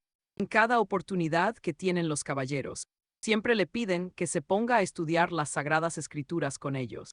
Mateo siempre dice que no, pero son bastante persistentes. Rodrigo le dice a Mateo que si lograra escuchar la voz de Dios, incluso podría llegar a ser un clérigo de la orden. Ya veis, un clérigo es solo un mago que usa el misterio divino. Acompañadme en esta historia, donde Mateo busca hablar con el Creador para entender por qué reencarnó y qué es su ventana de estado. Por este motivo, decide finalmente unirse al estudio de las Sagradas Escrituras. Y los caballeros se alegran de que, por fin, haya cambiado de opinión. Mateo se sumerge en los textos cuando, de pronto, una voz inhumana resuena en su cabeza. Todo apunta a la divinidad. Mateo le grita a la voz preguntando si es el creador y ésta se burla diciendo que va por buen camino. Entonces, Mateo empieza a interrogarlo. Preguntas como por qué reencarnó en este mundo o la razón de existir de su ventana de estado. Mateo grita con todas sus fuerzas, pero solo recibe un frío silencio. Fijaos bien, Mateo casi enloquece al ser ignorado, gritando desesperado para que la divinidad le responda de una vez por todas. Los caballeros se ven obligados a sujetarlo para intentar que recupere la calma. Después de este incidente, Mateo se vuelca en la Biblia estudiando como si le fuera la vida en ello para volver a contactar con Dios. Incluso los caballeros que le mostraron las escrituras están preguntándose ahora mismo si cometieron un error al involucrarlo en todo esto. Al final, Mateo obtiene una nueva habilidad única, la magia sagrada. Esto le permite conversar con el regente de ese mundo, que es básicamente el dios de este lugar. Sin embargo, pronto se arrepiente porque el sistema no deja de exigirle que estudie mejor la Biblia. Se le informa que cuanto más estudie, más feliz estará el Creador. Los títulos de la entidad divina son tan largos que resulta obvio que hasta el sistema está adulando a la divinidad. Sé lo que estáis pensando, ¿acaso Mateo fue traído aquí solo para ser el juguete de un dios burlón? Casi rompe a llorar al ver que debe subir su nivel mágico para hablar directamente con Dios. Mateo concluye entonces que tendrá que resolver más misterios para ganar puntos y mejorar su magia sagrada. Días más tarde se topan con unos bandidos, pero antes de que Mateo actúe, la orden de caballeros acaba con todos ellos. Los eliminan sin piedad mientras se aseguran de que Mateo esté a salvo. Rodrigo se acerca a Lucía preguntando si está bien y ella le asegura que no le pasa nada. Ella le pregunta si él está herido, pero Rodrigo afirma que por muy viejo que sea, ningún bandido podrá derrotarlo jamás. Mateo menciona que oyó que el anciano era mercenario y Rodrigo responde que no es algo de lo que suele presumir demasiado, pero que ciertamente se hizo un nombre durante su juventud. Básicamente por eso usa el alias de veterano, ya que hay muchos que le juzgan por su nombre e intentan atacarlo. Mateo se sorprende al escuchar esto porque significa que es tan famoso que cualquiera reconocería su verdadero nombre al instante. Tras vencer a los bandidos, los caballeros celebran y pronto llegan a un cruce de caminos. Hacia el este está el conde, mientras el oeste se interna en el bosque donde apareció la quimera. Rodrigo dice que el hogar del mago está al oeste e insta a Mateo a darse prisa. Sin embargo, Mateo le pide calma. Se gira hacia Lucía diciendo que primero deberían ver al mago y después irán directos a casa de Elvira. Sin embargo, Lucía se niega y dice que seguirá el camino ella sola. Mateo le pregunta si estará bien y ella responde que ya no es una niña. Conoce el camino a casa de su tío, así que tranquilos, por ahora estará bien. Y con una brillante sonrisa, se aleja corriendo. Jan duda si Lucy estará a salvo y hoy vamos a descubrirlo juntos. Sabe que debe terminar esta misión cuanto antes para ir al rescate de su aliada. El caballero Ruda se sorprende al ver a Lucy marchar sola y cuestiona a Jan. Jan responde que se unirá a ella en breve y pregunta si falta mucho para ver al mago. Ruda asiente pero detiene a Jan preguntándole si está listo mentalmente para lo que viene. Jan no entiende a qué se refiere y Ruda comienza a explicarle todo. Los magos son temperamentales porque la iglesia los tiene de un humor de perros últimamente. Son impredecibles y Jan se pregunta por qué deben limpiar los desastres de la Santa Iglesia.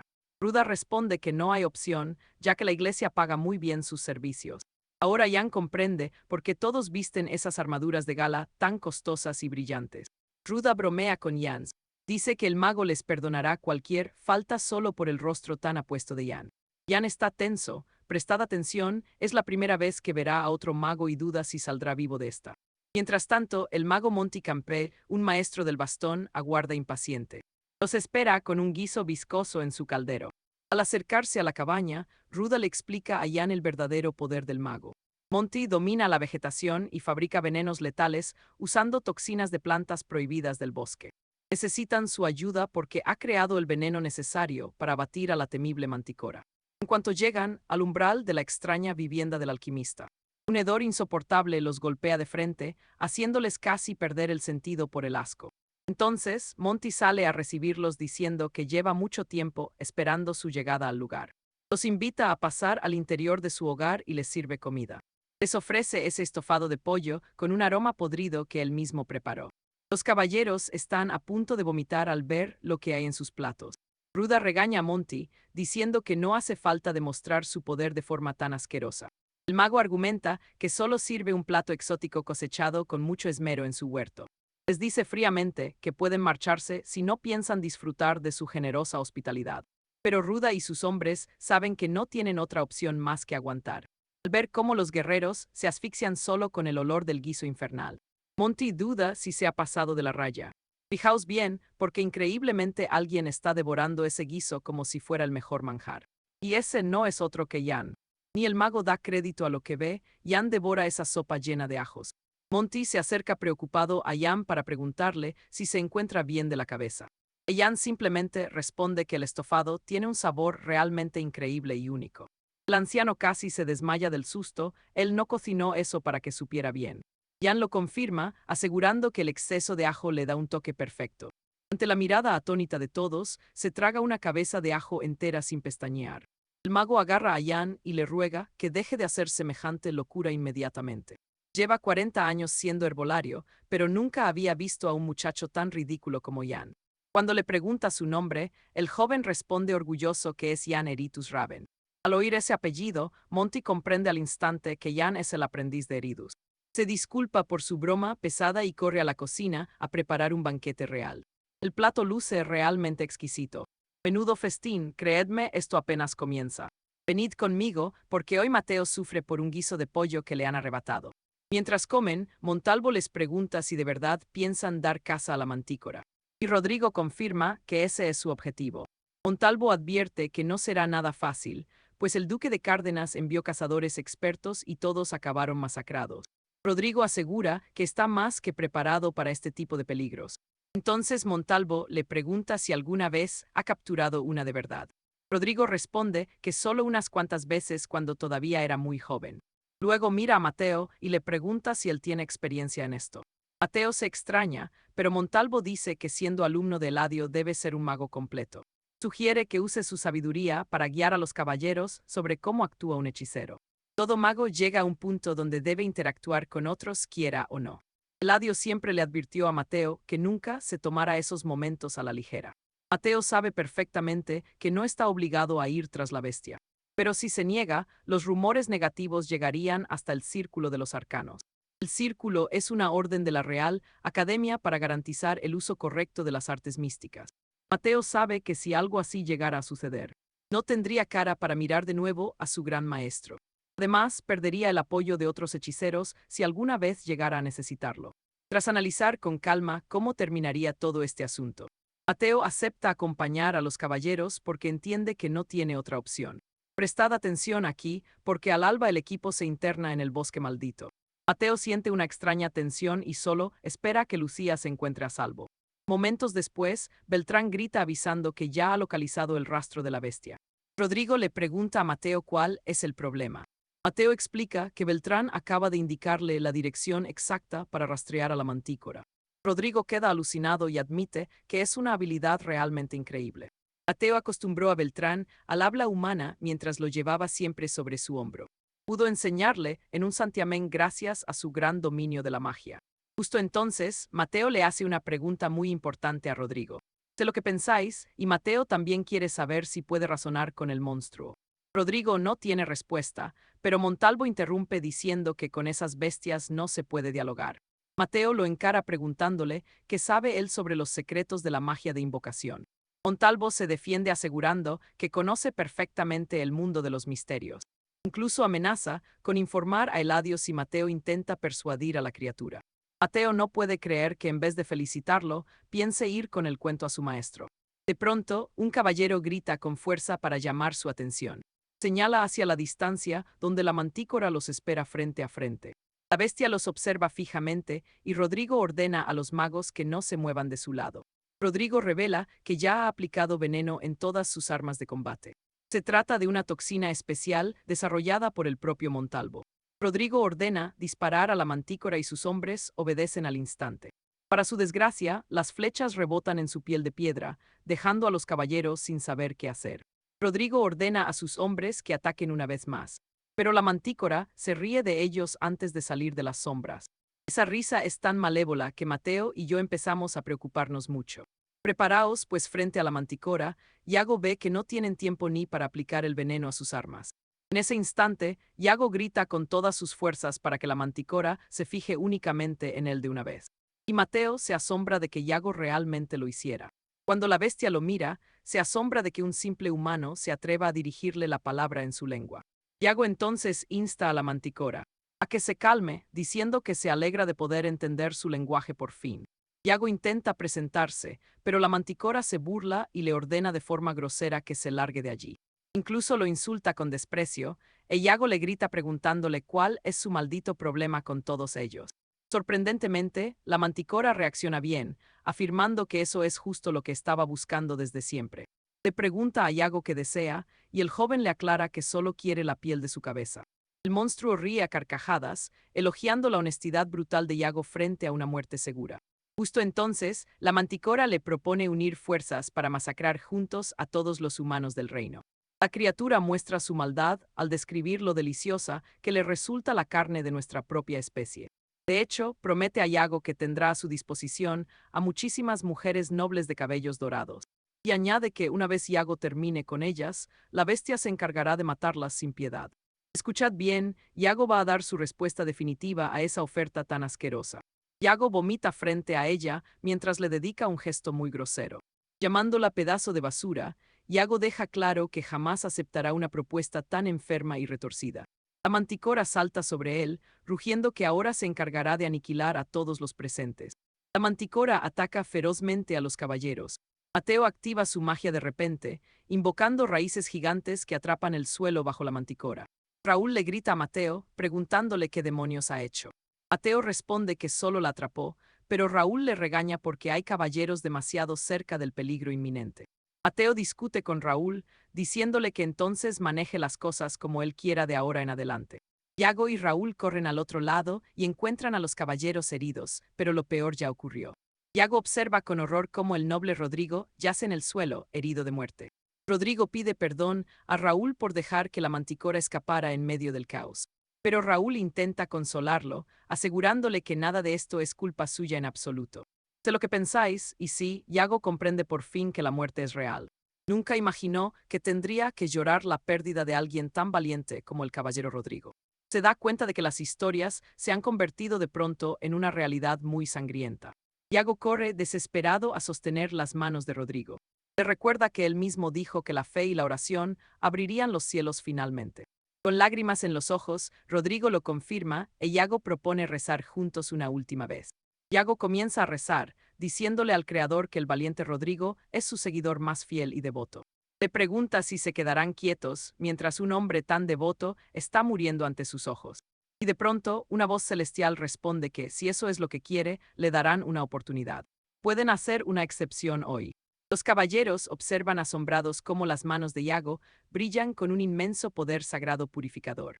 De repente, Rodrigo se encuentra en el paraíso frente a la misma diosa de la luz. Rodrigo está conmocionado y la diosa le da la bienvenida, feliz de recibir a un alma tan noble. Rodrigo tiembla de emoción y se arrodilla. Baja su cabeza ante la divinidad al entender que finalmente está en el reino del cielo. La diosa le dice entonces que todavía tiene una misión sagrada que cumplir en la tierra. Rodrigo acepta su destino, y vosotros y yo seremos testigos de cómo protege a los débiles y expande la fe divina. Preparaos, porque hoy veremos el despertar de un auténtico enviado de los dioses. Tras revelarle su santa voluntad, ella lo despide e Jan despierta viendo a Ruda y a los otros. Se quedan en shock cuando Dietrich resucita, mientras Jan le pregunta con orgullo qué tal se siente volver de entre los muertos. De pronto, Dietrich lo agarra cual deidad. Le agradece por ser el vínculo con la diosa que logró salvar su vida. Jan no puede negarlo.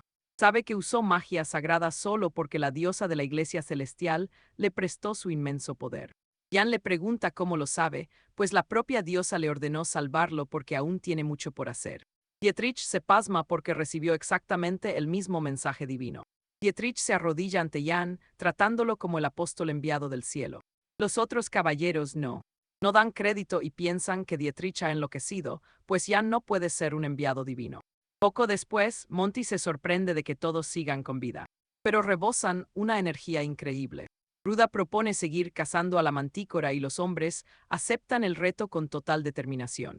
Jan le dice a Ruda que enviará a Oberon delante para explorar. Jan está decidido a cazar y destruir a la mantícora por sus crímenes. Mientras tanto, la mantícora llega al pueblo desatando el caos absoluto. Un anciano y su hijo intentan huir, pero el padre resbala y pierde el equilibrio. Cae al suelo antes de que su hijo pueda dar la vuelta para rescatarlo. La mantícora ya los tiene acorralados. En vez de huir, el joven empuña un tridente frente a la bestia. Le grita que suelte a su padre. Fijaos bien, porque la bestia los sorprende hablándoles en lengua humana. La mantícora le ofrece perdonarle la vida si decide asesinar a su propio padre. Y al resto del pueblo, Sin embargo, el chico brama que jamás aceptaría un trato tan cruel. Viendo esto, la mantícora decide que matará a todos los presentes sin ninguna piedad. Padre e hijo se abrazan esperando el final de sus vidas. Pero de repente, una flecha cruza el aire atravesando el ojo del monstruo. La mantícora ruge de dolor y ve a Ruda y sus caballeros cargando. Ruda ordena a sus hombres atacar. Y aquí es donde nos damos cuenta de que el combate contra la bestia apenas comienza. El monstruo no se asusta y llama insectos a los humanos. De pronto, la mantícora oye a Jans, insultándola mientras la regaña por actuar de forma tan patética. La bestia le ordena callar, pero Jan se burla diciendo que solo sabe ladrar. Esto la enfurece y carga con todo contra la posición de Jan. Pero al acercarse, aparece Monty. Activa su magia, invocando flores que apresan las patas de la mantícora inmovilizándola. Ruda ordena a todos actuar ahora. Y rocían a la bestia con líquido inflamable desde todos los costados. La mantícora aún cree que nada podrá herir su piel. Creedme, se acabó, Jan activa su magia de fuego. El fuego consume a la mantícora hasta dejar solo un rastro de cenizas mágicas. Fíjense bien, tras la batalla, los aldeanos se unen para agradecer a los caballeros, y Rodrigo responde que solo cumplieron su deber. Ve que Yago está detrás de todos y que nadie le dirige la palabra. El cuervo se burla, preguntándole si de verdad piensa quedarse allí tan solo. Pero Yago le ordena a Oberón que se calle ahora mismo. Él comprende que el pueblo tiene miedo tras verlo convertir a la mantícora en una bola de fuego. De pronto, el padre y el niño, que salvó, aparecen tras Yago para darle las gracias de corazón. Yago, algo nervioso, acepta las humildes muestras de gratitud. En el fondo, Yago no buscaba fama ni gloria, pero no le disgusta recibir algo de afecto. Entonces, Rodrigo se acerca y lo elogia por su gran hazaña, pues admite que solo vencieron a la bestia gracias a su ayuda. Yago rechaza el mérito, revelando que solo siguió las órdenes directas de don Gonzalo. Rodrigo le pide que camine con orgullo porque esto es algo muy inusual de ver. Encontrar a alguien tan talentoso que mantenga una humildad absoluta. Rodrigo cree que Yago se convertirá en una gran figura que deje en evidencia a los nobles. Justo entonces, aparecen unos caballeros preguntando quiénes fueron los valientes que derrotaron a la temida mantícora real. Rodrigo lo confirma y pregunta a qué casa pertenecen. Se disculpan por la demora y revelan que son caballeros que sirven directamente al castillo real. Yago se queda muy sorprendido al escuchar a esos caballeros. Miren esto, les piden que los acompañen pues el conde Valerio desea verlos personalmente. Finalmente, todos llegan a las puertas del gran castillo. El conde los recibe con un banquete real, mientras elogia su valor ante semejante bestia tan aterradora. Catalina bromea con Rodrigo, diciendo que sería ideal tener a caballeros tan valientes en la guardia del castillo. Valerio le asegura a Gonzalo que puede estar tranquilo pues nadie tocará el bosque sagrado donde él habita ahora. Entonces se gira para hablarle a Yago sobre las historias que su sobrina contó. Yago está tan concentrado en la deliciosa comida que ni siquiera nota que el gran conde le habla. Oberón tiene que llamarle la atención para que reaccione de una vez por todas. Yago se disculpa con el conde, admitiendo que el banquete estaba tan delicioso que no podía oír nada de nada. Valerio le dice que ya oyó todo. Sabe cómo protegió a su sobrina y por eso le entrega un valioso pergamino áureo de magia. Resulta que al romper el sello, el pergamino libera un poder realmente asombroso. Ustedes y yo podemos ver su asombro ante la inmensa calidad de cada frase mágica escrita allí. El conde le pregunta si le gusta, pues lo preparó especialmente. Yago le asegura que le encanta y agradece aquel preciado obsequio. Valerio insiste en que el regalo no es nada comparado con haber rescatado a la joven Lucía. Justo entonces, Valerio chasquea sus dedos y Lucía entra a la habitación con un vestido precioso y un sombrero de forma cónica. Yago no puede creerlo y se pregunta de dónde sacó ese accesorio tan feo y extraño. Lucía le sonríe a Yago, preguntándole cómo ha estado en todo este tiempo. Él dice que bien, pero Rodrigo interrumpe la conversación, afirmando que finalmente comprende que no son hermanos, sino que son en realidad amantes. Yago intenta aclarar el malentendido, mientras el conde le presenta una propuesta de lo más importante para ellos. El joven pregunta de qué trata. Créanme, esto se pondrá serio cuando luchen juntos para vengar todo lo que la joven Lucía sufrió. Jan por fin comprende por qué Kina le entregó el pergamino dorado. Presten atención, porque para Jan esto no es para tanto mientras no arriesgue el pellejo luchando. Básicamente puede dedicarse a dar apoyo mágico moderado tal como hizo contra aquella mantícora. Y si todo sale bien, recibirá recompensas tanto de Kina como de Lucía. Jan no ve fisuras en el plan y le confirma al conde que está dispuesto a ayudarlos. 3 días después, Salvador parte, y Lucía le agradece profundamente por todo su apoyo. Curiosamente, el número de caballeros ha bajado porque Kina compró la lealtad de varios con oro. Salvador se despide de Jan dándole las gracias y este le responde igual. Salvador le dice a Jan que debería visitar la isla de Trifaría algún día, prometiéndole que allí le mostrará misterios que seguro despertarán su curiosidad de mago. Jan se queda perplejo, ya que nunca antes había oído hablar de tal lugar. Salvador dice que flota en el mar de coral. Dice que si pregunta por Salvador, todos los lugareños lo recibirán con los brazos abiertos. Jan le pregunta si ese es su nombre real y Salvador decide que ya es hora de confesarlo. Salvador revela que su verdadero nombre es Salvador de la Casa de Orcos.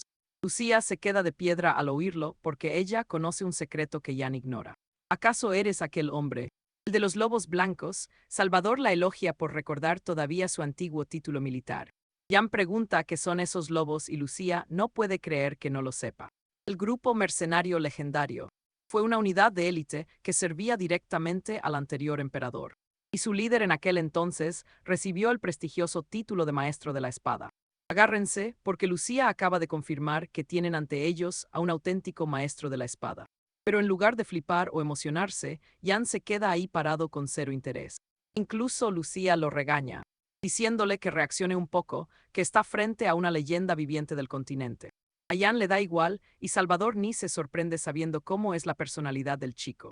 Con todo aclarado, Salvador anuncia que finalmente ha llegado el momento de marchar. Y Montes le pide a Jan que salude a Aridio. Diego abraza fuerte a Jan porque no quiere irse, pero Jan le dice que no es un adiós. Jan y Salvador se estrechan la mano mientras se despiden cordialmente. Jan le asegura que irá a la isla de Trifaría cuando las cosas se calmen un poco.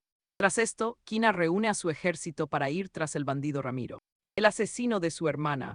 Ahora miren esto conmigo, porque Kina planea usar a Lucía como escudo para asegurar sus propias tierras. Su objetivo es tomar el control total de Terania. Frente a sus hombres, Kina lanza un discurso motivador para todos, hablándoles de cómo planea castigar a Ramiro, el usurpador del trono. Sus hombres rugen su nombre, demostrando que Kina tiene el apoyo absoluto de sus tropas. Más tarde en el campamento, los soldados ven que Jan está hirviendo la cuchara y asumen que el mago está preparando sopa de cuchara. Jan no puede creer lo tontos que son, solo está esterilizando el cubierto. Ustedes saben qué es esterilizar. Acompañadme, porque hoy veremos cómo nuestro protagonista, Jan, se mete en un lío legendario con una noble bastante testaruda. Antes de darse cuenta, aparecen los soldados pidiéndole que use una cuchara mágica para hervir la carne. Pero Jan les grita furioso, aclarando que no está cocinando ninguna maldita sopa para ellos. Poco después, Lucía se acerca a Jan para hablar sobre la recompensa que le había prometido. Jan ya ni se acordaba del trato. Lucía pensó en darle oro, pero viendo su situación, está claro que a Jan le sobran las monedas. Por eso, decidió buscar algo mucho más especial para él.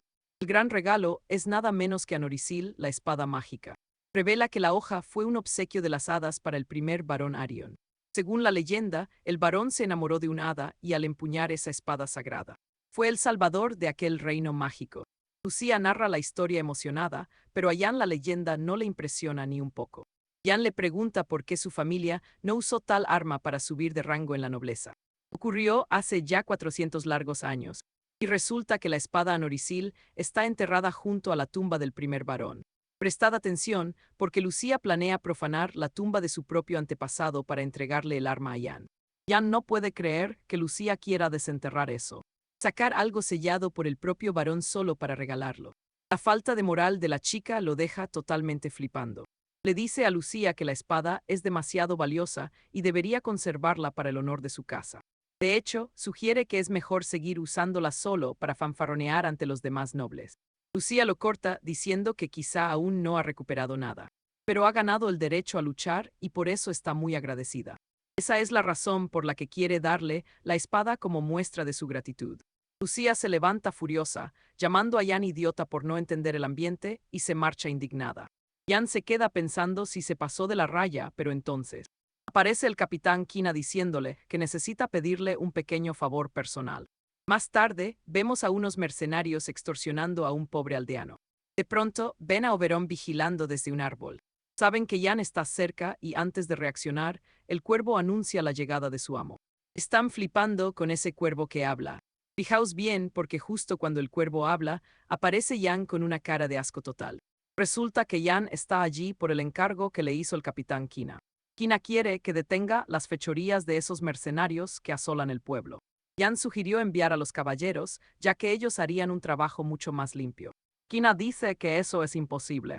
Los caballeros son básicamente camaradas de esos mismos mercenarios. Suelen encubrir sus crímenes y mirar hacia otro lado para no bajar la moral de la tropa. Kina admite haber tolerado sus saqueos durante un tiempo, pero ahora están actuando en el territorio de su sobrina. Si Jan les da una advertencia seria, deberían empezar a vigilar mejor su comportamiento. Por esa petición es que Jan rastreó a los mercenarios para darles una lección. Solo con verlo aparecer, los mercenarios ya están temblando de puro miedo.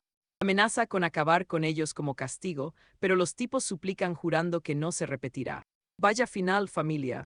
Atención, porque vamos a ver cómo unos mercenarios salvajes se vuelven tan mansos que ni salen a la calle por puro terror a Adrián. El conde Rodrigo y Lucía estaban eufóricos al recibir esas increíbles noticias.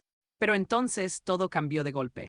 Rodrigo descubre por sus caballeros que el usurpador ya no considera a su ejército como una amenaza real. Adrián se sorprende al oír esto, ya que su fuerza militar es muy superior. El caballero responde que eso es porque su ejército es ahora totalmente inofensivo. Explica que si el ejército hubiera saqueado el territorio, el pueblo habría armado un escándalo para que el duque Grau detuviera la invasión. Pero con su marcha pacífica, Grau ha ganado tiempo para reunir a todas sus tropas. Además, como el ejército no puede moverse con total libertad, la moral ha caído en picado. Adrián comprende que la situación se ha vuelto realmente complicada, mientras el caballero le pregunta a Rodrigo si por fin permitirá los saqueos. Catalina mira a Adrián preguntándole si no hay una salida para este lío, y él responde que quizás tenga una solución bajo la manga. Catalina y Lucía le suplican de inmediato que les cuente cómo piensa seguir adelante.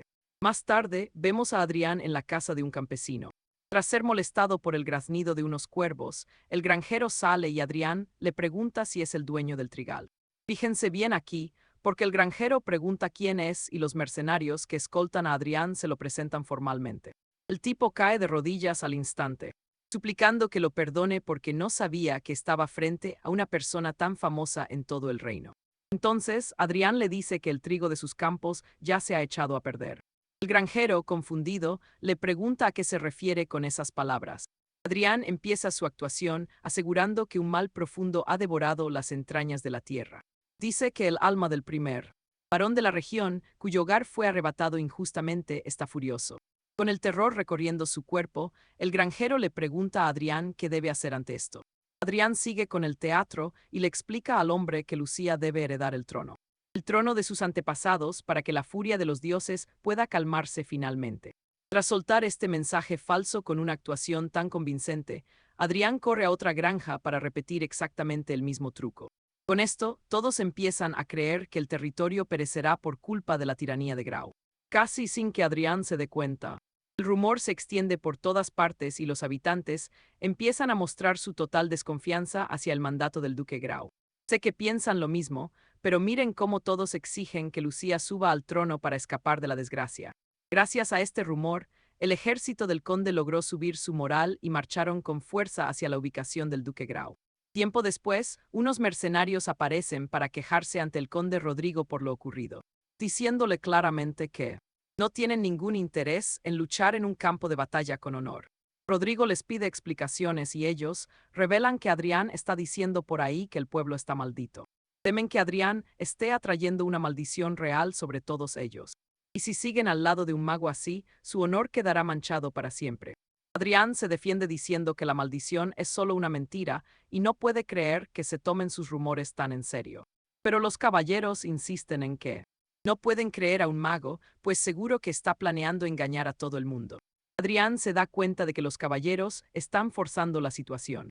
Al mismo tiempo, sabe que es un gran problema, ya que los caballeros son considerados las verdaderas estrellas de la guerra. Y la cara que pone el conde Rodrigo nos lo dice todo. Escuchad, está claro que sin caballeros ninguna guerra puede ganarse de verdad. Al final, Elina no tendrá otra opción que obedecer a la orden de los caballeros, y Jan sabe perfectamente que ya sobra allí. Entonces Jan interviene, diciéndole a Elina que no tiene por qué preocuparse más por él. Atentos a esto, si su presencia causa problemas, simplemente se marchará de la tienda. Justo en el momento en que sale, lanza una advertencia final al conde, ni se le ocurra pedir su ayuda nunca más, ya veréis. Pase lo que pase,